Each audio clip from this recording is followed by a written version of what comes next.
تعرف مين هو ترجمان القرآن؟ هو الصحابي الجليل عبد الله بن عباس، ابن عم النبي صلى الله عليه وسلم، واتولد قبل الهجرة بحوالي 3 سنين.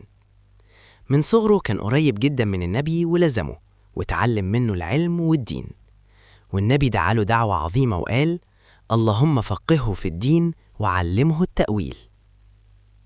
وابن عباس كان ذكي جدا، يحب يسأل ويفهم، وكان دايما يقول عن نفسه: لسان سؤول وقلب عقول، يعني يسأل كتير ويفهم بسرعة.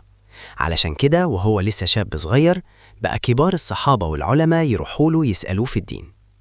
سيدنا عمر بن الخطاب كان بيقربوا منه وسماه فتى الكهول، يعني شاب بعقل وحكمة الكبار. وسيدنا علي بن أبي طالب ولاه حكم البصرة.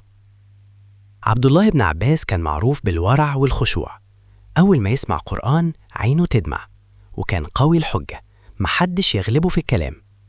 وسيدنا علي بعته يناقش الخوارج، وقدر بحكمته وعلمه يرجع آلاف منهم للحق. وعشان علمه الكبير في تفسير القرآن اتلقب بلقبين كبار: حبر الأمة وترجمان القرآن. وروى عن النبي صلى الله عليه وسلم أكتر من 1600 حديث. وتوفي رضي الله عنه سنة 68 هجرية، وساب وراه تراث علمي عظيم لحد النهاردة. ما تنساش تدوس لايك وتشترك في القناة.